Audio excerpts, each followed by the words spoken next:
강원도 태백에 가면 황지연못이라는 곳이 있습니다. 그 연못은 작은데 매우 유명합니다. 왜 유명한가? 그 연못에서 나온 물이 낙동강을 이룬다고 해서 관광지가 되어 있습니다. 물이 연못에서 나와서 흘렀기 때문에 큰 강을 이룬 것입니다. 황지연못에서 물을 내려보냈기 때문에 낙동강물이 되었다는 것입니다. 복음도 이와 똑같습니다. 우리가 복음을 가지고 이 복음을 흘러보낼 때 강물처럼 큰 물결이 될 것입니다.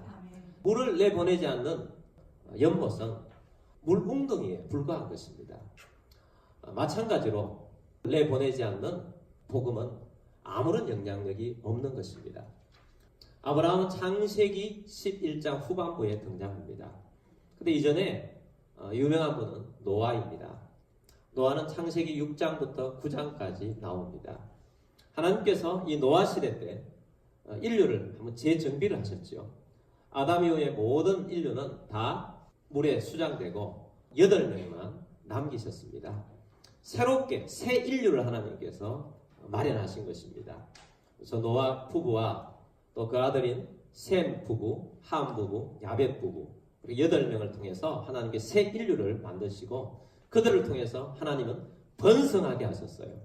그리고 번성한 이 백성들이 하나님을 예배하고 찬양한 것이 아니고 바벨성을 쌓고 바벨탑을 쌓아서 하나님께 도전했다는 것입니다. 여러분 이것은 인생들이 이 심령의 변화를 받지 아니하면 아무리 그 혈통이 깨끗한 혈통이라 할지라도 악한 모습만 드러낼 수밖에 없다는 것을 우리에게 보여줍니다. 우리의 자녀 세대들은 저절로 깨끗해지지 않습니다. 우리의 다음 세대들은 저절로 하나님 백성이 되는 것이 아닙니다. 복음이 그 속에 들어가야 복음으로 말미암아 그 사람들이 깨끗해지고 우리의 자녀들이 하나님 백성이 되고 하나님 앞에서 살아가는 천국 백성이 되는 것입니다. 거듭남은 혈통으로 되지 아니하고 육정으로 나지 아니하고 사람의 뜻으로 난 것이 아니라 하나님의 뜻으로 하나님으로부터 난 자들이라. 노아로부터 태어난 새로운 인종들이 하나님을 찬양하고 높이고 하나님 백성이 된 것이 아니고 도리어 하나님을 대적한 백성이 되었을 때 하나님께서 어떻게 반응하셨는가? 하나님께서 반응하신 것은 인류의 언어를 흩어려서 다 흩어버린 것, 그것은 하나님이 도전하지 못하게 한 것이지만 더 중요한 것이 있습니다. 하나님께서 아브라함을 부르셨다는 거예요. 복음의 발언지, 구원의 발언지로서 하나님께서 아브라함을 부르셨다는 것입니다. 하나님은 이 아브라함을 먼저 구별하셨어요. 아브라함이 있던 땅은 우상의 땅이었던 메소포타미아 문명지였습니다. 하나님은 거기에서 구별해서 내셔서 가나안 땅으로 옮기셨고 아브라함은 하나님 말씀으로 살아가는 법을 배우도록 하나님께서 그렇게 인도하신 것입니다. 2절 말씀을 보도록 하겠습니다. 내가 너로 큰 민족을 이루고 내게 복을 주어 내 이름을 창대하게 하리니 너는 복이 될지라. 아멘. 자, 아브라함은 그 당시에 사실 물 웅덩이도 아니었어요. 마른 웅덩이였어요. 물이 없었습니다. 근데 하나님께서 말씀의 샘물을 부어주셔서 웅덩이가 물이 흘러서 이 복음의 강물이 되게 하셔서 큰 민족을 이루게 해주겠다. 내가 너에게 복을 주어서 너를 창대하게 해주겠다. 네 자체가 복이다. 네 자체가 물건원이듯이 복의 근원이 되게 해주겠다. 너로부터 이 모든 것이 흘러나갈 것이다. 하나님께서 그렇게 말씀하셨던 것입니다. 3절에서는 더 어마한 약속을 해주고 있어요.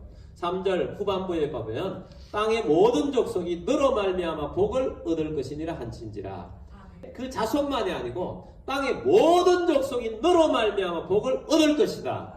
아브라함이 이 말씀을 받았을 당시에는 아브라함이 굉장히 무능한 때였습니다. 아브라함이 나이 75세, 그의 아내의 나이 65세였습니다. 자녀가 없었습니다. 희망이 없었습니다. 근데 그에게 하나님께서 말씀을 주셔서 온 세계가 너로 말미암아 복을 얻게 될 것이다. 모든 족속이 너로 말미암아 복을 얻게 될 것이다 라고 말씀하셨습니다. 아브라함이 그때는 이 복음을 흘러보낼 수 있는 그런 상황이 아니었어요. 자기 자체도 샘물이 없었는데 물조차도 없었는데 하나님의 말씀으로 그에게 함께 하셔서 복음을 흘러보낼 수 있도록 하셨다는 것입니다. 그래서 하나님께서 이렇게 하셔서 아브라함이 믿음의 조상이 되게 하셨죠. 갈라디아서에서 바울은 이 말씀을 다시 재인용을 하면서 이렇게 말씀하고 있습니다. 갈라디아서 3장 8절 말씀에 보면 하나님이 이방을 믿음으로 말미암아 의로 정하실 것을 성경이 미리 알고 라고 말씀하고 있습니다. 오늘날 우리들은 이방인들이 구원받는 것은 너무나도 자연스러운 일이에요. 지난 2000년 동안 예수님 이후에 이방인들이 예수님을 믿어서 하나님 백성이 되어 왔었습니다. 또 우리들도 이방인이었는데 이방인들이 예수 믿는 것이 너무 자연스럽습니다. 연구하시는 분들에 따라서 우리나라에 복음이 들어온 것은 삼국시대 때 먼저 들어왔다 이런 분들도 있긴 하지만 공식적으로는 우리나라의 최초의 복음이 들어온 것은 1866년 토마스 선교사님이 수만호를 타고 대동강을 것을 올라왔을 때 대동강에 닿자 그 백사장에서 순교를 당하며 성경을 뿌린 것이 최초입니다. 그리고 그 성경을 받았던 사람들이 자생적으로 믿었던 수많은 사람들이 있고 또 그 이후에 중국에 갔었다가 복음을 받고 들어온 사람, 일본에 갔었다가 복음을 받고 들어온 사람들이 교회를 세우셨는데 그 다음에 1884년에 은도드 선교사님과 벤젤러 선교사님이 부활절날 강화도 쪽으로 들어오셔서 본격적인 선교하면서 열매를 맺게 되어서 오늘날은 복음의 강물이 되어서 이 나라가 이렇게 지역마다 곳곳마다 십자가 서 있는 곳이 되었다는 것입니다. 사도 바울이 이 갈라디아서 편지를 쓸 때까지도 많은 사람들은 이방인들이 구원받는 것은 너무 생소한 일이에요. 유대인들은 이방인들이 하나님을 믿는다는 있을 수가 없는 거예요. 그들 머릿속에 조금도 없어요. 1도 없었어요. 근데 그들 속에 성령님께서 이 복음을 이방인으로 나갈 수 있도록 사고를 바꿔주셨고 이방인의 시대가 올 것을 말씀하셨는데 성경에 보니까 구약시대 때 미리 이것이 감춰져 있었더라는 거예요. 처음에 하나님께서 아브라함에 주셨던 말씀 속에 그 계시 속에 감춰져 있었는데 모든 족속이 아브라함으로 말미암아 구원을 받을 것이다. 예수 그리스도 안에서 보니까 모든 족속이 돌아오는 것이 들어 있었다는 거예요. 그래서 8절 하반절에 보면 먼저 아브라함에게 복음을 전하되 모든 이방인이 너로 말미암아 복을 받으리라 하셨느니라. 그래서 아브라함에게 복음을 전해서 아브라함에 전해진 이 복음이 아브라함을 통하여서 복음이 모든 이방인 가운데 전해져서 오늘날 우리는 지금까지 2000년이 흐르도록 이방인이 구원받는 시대에 살고 있는 것입니다. 근데 이 복음을 받은 오늘 우리들은 아브라함과 함께 복을 받습니다. 9절 말씀에서 그러므로 믿음으로 말미암은 자는 믿음이 있는 아브라함과 함께 복을 받느니라. 우리는 예수님을 믿음으로 말미암아 누구와 함께 복을 받아요? 아브라함과 함께 복을 받느니라. 우리는 아브라함과 함께 복을 받는 사람이 된 것입니다. 그래서 아브라함이 주신 복이 우리들에게 주신 복이에요. 아브라함이 주셨던 말씀이 나에게 주신 말씀이에요.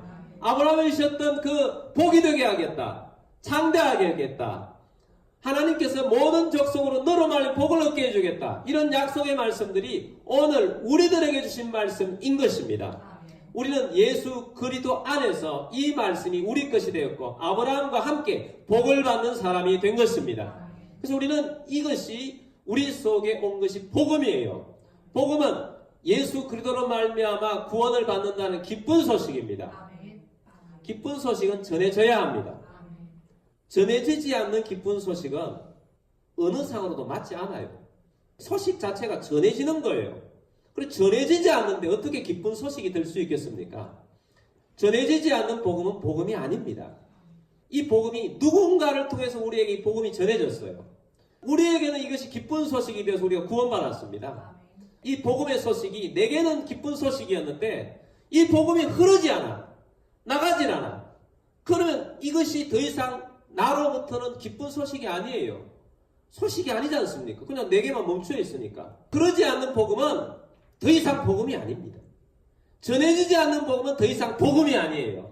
멈춰진 거예요. 그냥 웅덩이에 불과한 거예요. 내게서 멈춰진 웅덩이에 불과한 것입니다. 그러니 여러분 복음을 반드시 전해져야 합니다. 이 기쁜 소식 반드시 전해져서 이 깊은 소울청을 통해서 강물이 되어 흐르도록 해나가는 것입니다. 아브라함이 주셨던 이 복의 말씀이 바로 이런 말씀이에요. 아브라함에게 주셨던 이 말씀이 복음이 흘러나가서 오늘날 이 시대에 세계적인 강물이 되어서 온 땅 가운데 이 복음이 기쁨의 소식이 되고 전해졌듯이 우리를 통해서 이 복음이 전해져야 하는 것입니다. 우리가 성지순례를 내려가게 되면 꼭 가는 곳이 있습니다. 물론 예루살렘에도 가지만 갈릴리 바다와 사해 바다를 갑니다. 갈릴리 바다 또 사해 바다는 본래는 호수인데 너무 커서 바다라고 그렇게 이름을 지었지요. 이 갈릴리 호수는 북쪽에 있고 사해 바다는 남쪽에 있습니다. 근데 갈릴리 바다는 위쪽에 더 북쪽으로부터 헐몬산 쪽에서부터 내려오는 물을 받아서 갈릴리 호수를 이루고 그 갈릴리 호수는 다시 남쪽으로 요단강을 통해 가지고 물을 흘려보냅니다. 근데 이 사해 바다는 요단강으로부터 내려오는 그 물을 받아서 사해 바다를 이루는데 이 사해 바다는 나가는 물이 없어요. 그냥 고여 있어요. 근데 갈릴리 바다는 정말 물이 좋아요. 깨끗하고 많은 고기들이 삽니다. 생명이 살아 움직여요. 어족들이 엄청 많습니다. 많은 어부들이 그곳에서 생계를 유지합니다. 정말 좋은 바다예요. 그 반면에 사해 바다는 이름대로 죽은 바다예요. 고기들이 살 수가 없습니다. 너무 짜요. 생명들이 살 수 없어서 사해 죽은 바다입니다. 받아서 내려보내는 데는 살아있지만 받아서 내려버리지 않는 그것은 죽은 그러한 것을 우리에게 상징적으로 교훈해 주고 있습니다. 여러분 우리는 어떻게 살아야 되겠습니까? 갈릴리 바다처럼 살아야 합니다. 여러분 우리가 복음을 받았으면 복음을 흘려보내야 합니다. 하나님의 은혜를 우리가 받았으면 그 은혜를 흘려보내야 합니다. 우리가 하나님의 사랑을 받았으면 그 사랑을 흘려보내야 합니다. 우리가 하나님부터 말씀을 받았으면 그 말씀을 흘려보내야 합니다. 하나님부터 우리가 재정을 받았으면 선교하고 구제해야 합니다. 하나님께서 우리에게 주신 이 은혜를 가지고 흘려보낼 때 그 흘려보내는 사람은 생기가 있어요. 그 흘려보내는 사람은 생명력이 약동하는 사람처럼 살아있는 사람입니다. 그러나 흘려보내지 않는 사람은 생기가 없습니다. 예수를 믿어도 흘려보내지 않고 자기 혼자 잘 살겠다고 열심히 기도하기도 하고 예배도 열심히 하는데 흘려보내지 않는 사람은 생동감이 없어요. 생명력이 없어요. 하나님의 신은 참된 이 기쁨의 소식이라 하는데 남들이 구원받는 구원의 기쁨을 누릴 수가 없습니다. 생명이 살아나는 구원의 기쁨을 얻을 수가 없는 것입니다. 그러나 여러분 반드시 생명을 살리는 사람, 이 복음을 흘러보내는 사람이 되기를 주의 이름으로 축원합니다. 이 세상에 구원하는 것이 하나님의 목적이에요. 성경의 주된 내용이 뭐라고 그랬습니까? 구원하는 것이고 예수님이 오신 목적이 뭡니까? 구원하는 것이에요. 그래서 우리가 하나님이 목적하셨던 그 구원의 역사에 우리가 이 줄기를 타고 가야 하는 것입니다. 그랬을 때 하나님께 복을 주신다고 말씀하고 있습니다. 여러분 이 구원의 은혜를 흐르게 하십시오. 이 복음을 흐르게 하십시오. 하나님의 마음은 복음을 흐르게 하는 것입니다. 여러분 하나님의 마음을 간직하십시오. 하나님의 마음은 탕자기 돌아오는 것을 기다리는 마음 아닙니까? 이 세상에는 얼마나 많은 탕자들이 있습니까? 여러분 주변에는 얼마나 많은 탕자들이 있습니까? 그들이 돌아오기를 기다려요. 하나님이 얼마나 기다리느냐? 올 때까지 기다리고 있어요. 우리들도 이 하나님 아버지의 마음을 가져야 합니다. 그래서 하나님께서는 재림하신다고 그랬는데 재림을 계속 연기하고 있어요. 왜 재림을 연기하시느냐? 돌아오기를 기다리는 겁니다. 베드로 후서 3장 9절 말씀에 보면 주의 약속은 어떤 일이 더디다고 생각하는 것 같이 더딘 것이 아니라 오직 주께서는 너희를 대하여 오래 참으사 아무도 멸망하지 아니하고 다 회개하기에 이르기를 원하느니라. 아멘. 더딘 것이 아니라는 것입니다. 오직 주께서는 너희를 대하여 오래 참으십니다. 왜 오래 참느냐? 아무도 멸망하지 아니하고 다 회개하기 이르기를 원하시기 때문입니다. 여러분 하나님께서는 이 땅 가운데 믿지 않는 자들이 다 돌아오기를 멸망하지 않고 다 돌아오기를 기다리고 계신 것입니다. 여러분 하나님께서는 내가 아는 많은 사람들이 다 회개하여 멸망하지 않도록 기다리고 계신 거예요. 하나님께서는 여러분들이 아는 사람들이 다 여러분들을 통하여서 회개하여 다 돌아오기를 기다리고 계신 것입니다. 하나님께서 우리 교회를 통하여서 이 도시에 많은 사람들이 회개하여서 아무도 멸망하지 않기를 기다리고 계십니다. 그러므로 여러분, 하나님이 기다리신 이 하나님 아버지의 마음을 여러분도 함께 소유하게 되기를 바랍니다. 이 복음을 흘러보내세요. 복음을 흘러보내지 않으면 복음이 아니라니까요. 복음을 흘러보내야 합니다. 기쁜 소식인데 왜 기쁜 소식이 되게 하지 않습니까? 이 복음을 나타내는 우리 모두가 되기를 바랍니다. 이사야 6장 13절 말씀에 보면 그 중에 10분의 1이 아직 남아있을지라도 이것도 황폐하게 될 것이나 밤나무와 상수리나무가 배임을 당하여도 그 그루터기는 남아있는 것 같이 거룩한 씨가 이 땅의 그루터기라 하시더라. 아멘. 자, 그루터기는 배임을 당하여서 밑에 조금 남은 그런 나무 아니겠습니까? 산에 가면 배임을 당한 나무들이 있는데 다 죽어 있어요. 대부분 다 죽어 있는데 이 말씀 뭐냐면 그루터기가 남아있는데 다시 싹을 내서 이 나무를 살린다는 것입니다. 거룩한 씨가 되게 하겠다는 것입니다. 여러분, 우리 하나님께서는 오늘 우리들을 불러주셨는데 우리를 그루터기로 불러주셨어요. 우리가 거룩한 씨가 되게 불러주셨어요.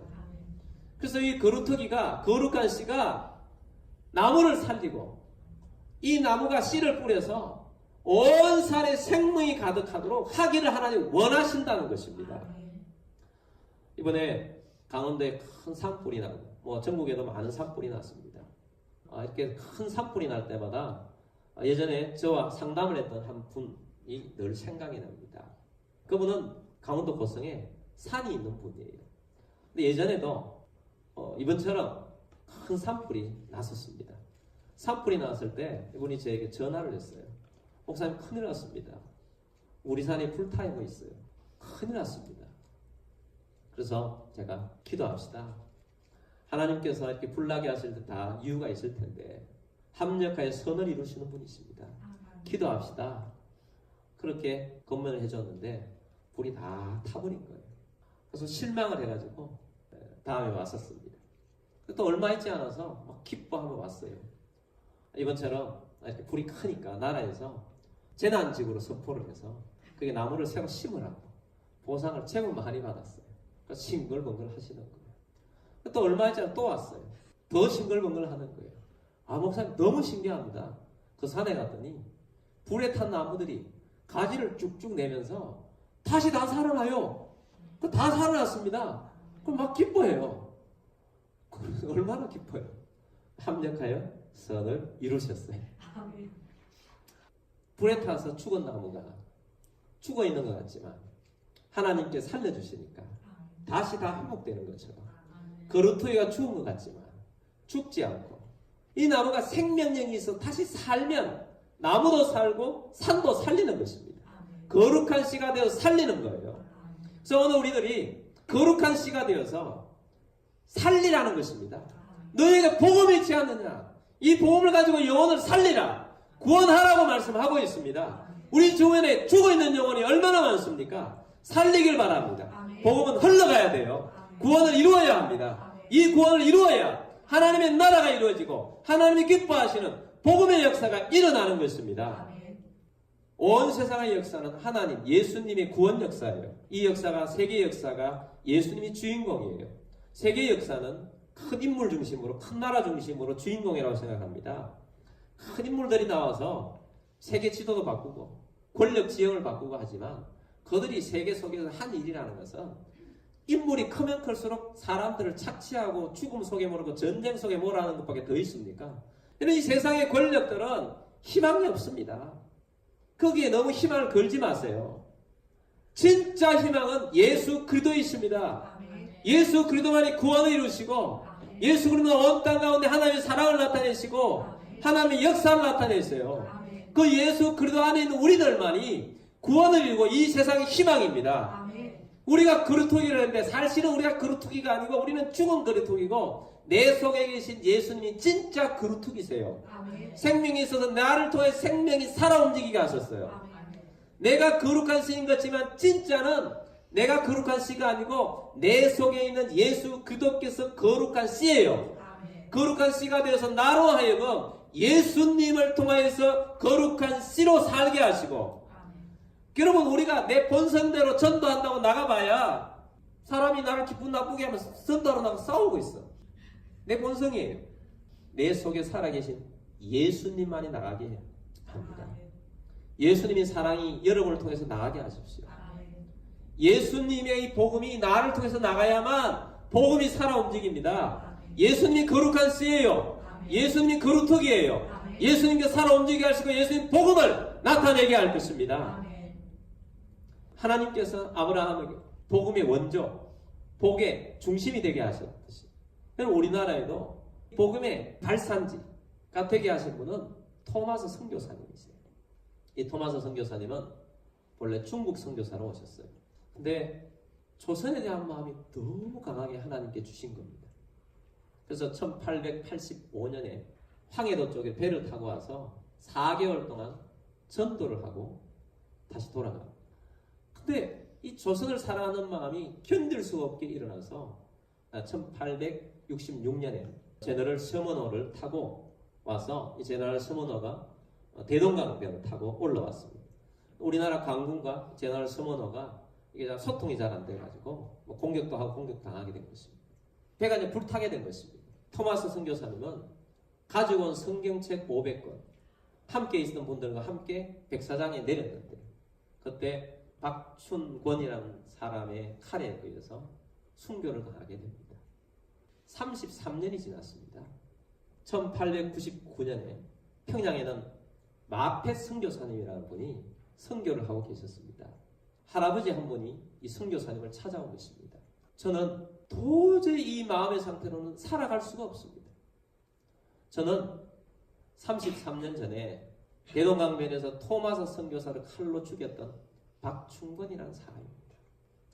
내가 그때 토마스 선교사를 칼로 베었을 때 그 선교사님이 이 보자기를 하나 주면서 이것을 꼭 읽으십시오 하고 그렇게 돌아가셨는데, 그 보자기를 집에 와서 펴보니까 그것이 성경이었습니다.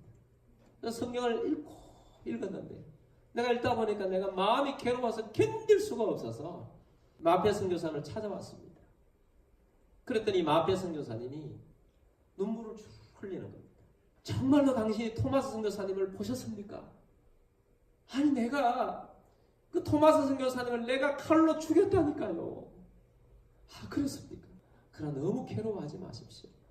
하나님께서 토마스 선교사님을 이 땅 가운데 보내서 성경을 당신에게 전달한 것은 당신이 그 성경책을 읽고 예수님을 믿고 구원받으라는 하나님의 계획이었습니다. 당신도 예수님을 믿으십시오. 그랬더니 이 박충건이라는 이 사람이, 나는 그 선교사를 죽였는데 나도 예수 믿으면 되겠습니까? 아, 예수 믿으면 되지요. 안 그래도 그때에 이 성경책을 주워서 갔던 사람들 중에 이 성경책을 읽고 예수 믿는 사람들이 여기저기 생겨서 저 지역에도 교회를 세우고 저기에도 교회를 세우고 그랬었는데, 나도 예수를 믿어도 된단 말이지요. 아, 그럼 예수 믿어도 되지요. 그렇게 하면서 이 마페 선교사님도 그런 이야기를 해줬어요. 사실은 나도 얼마 전에 한 여관에 갔었는데, 여관 방에 들어갔더니 온통 방에 도배가 성경으로 도배가 되어 있어서, 여관 방에 웬 성경으로 도배가 되어 있는가 깜짝 놀라서 주인을 만나러 가서 이게 무슨 일입니까? 하고 물었더니 그 주인이 말하기를, 그때에 박영식이라는 사람이 평양 관청의 경비였는데 성경을 주워와가지고 여기다가 도배를 했다는 겁니다. 무슨 내용인지 모르니까 성경을 그냥 도배를 하고는 이 집을 팔았는데, 팔아서 받은 사람이 자기라는 거예요. 최기량이라는 사람인데, 자기가 이 팔아서 지금 그래서 여관을 운영하고 있는데, 안 그래도 너무 신기하다고, 거기에 잠을 자고 난 사람들이 벽지에 있는 성경책을 읽고 예수 믿는 사람이 너무 많아졌고 자기도 예수를 믿는다고. 그래서 토마스 선교사님은 잠깐 백사장에 성경을 뿌리고 갔지만 그를 통하여서 이 복음이 흘러서 수많은 사람들이 예수를 믿게 되었고, 지금은 복음의 강물이 되어서 이 땅 가운데 전 세계 복이 드물 정도로 복음화가 된 이 나라, 이 민족이 되어 있는 것입니다. 우리나라에는 바로 이 황지 연못과 같은 역할을 토마스 선교사님이 한 거예요. 복음을 흘러보냈어. 그래서 오늘 우리들이 있는 것입니다. 여러분, 오늘 우리도 마찬가지예요. 여러분, 우리가 어떻게 살아야겠습니까? 이 복음을 어떻게 해야겠습니까? 나 혼자 간직하고 있어 복음에 웅덩이가 되겠습니까? 아니면 복음을 보내서 복음의 황제연못처럼 발원지가 되겠습니까? 여러분, 발원지가 되기를 바랍니다. 아멘. 여러분이 이 복음을 받아들여서 흘러보내면 갈릴리 바다가 될 것이고, 그냥 가만히 있으면 사해 바다처럼 죽은 바다가 될 것입니다. 여러분, 어떻게 하시겠습니까? 여러분, 이 갈릴리 바다를 통하여서 흘러보내는 것처럼 이런 복음을 흘러보내시길 바랍니다. 여러분, 복음을 흘러보내십시오. 이 복음을 나타내십시오. 복음을 흘러보낼 사람들을 찾고 그들을 위해서 기도하고 복음을 나타내십시오. 여러분 속에 있는 이 귀한 복음이 진짜 복음이라는 걸 알리고 싶지 않습니까? 가짜 복음을 알리고 싶지 않을 겁니다. 진짜라는 복음을 알리고 싶을 것입니다. 여러분의 구원이 진짜라면 알리고 싶을 것이고, 여러분의 복음이 가짜라면 알리고 싶지 않을 것입니다. 여러분, 어떻게 하시겠습니까? 복음을 알리십시오. 구원하십시오. 복음을 흘러보내십시오. 하나님 나타내십시오. 내 주변에 이 복음을 알아야 될 사람이 너무 많습니다. 죽어가는 영혼이 너무 많습니다. 여러분, 하나님의 복음을 가지고 구원하는 여러분들이 되기를 주의 이름으로 축원합니다. 우리 다 같이 함께 기도하겠습니다. 구원을 이루십시다. 하나님의 구원을 이루십시다. 하나님 나타내십시다. 주께서 원하시는 이 복음을 나타내겠습니다. 여러분, 이 복음을 나타내지 않고 살았던 걸 회개하십시오. 하나님이 사해같이 살았습니다. 물웅덩이처럼 살았습니다. 이제부터 하나님께 기뻐하시는 복음을 나타내는 하나님 갈릴리 바다처럼 살겠습니다. 은혜의 바다처럼 살겠습니다. 복음을 흘러보내겠습니다.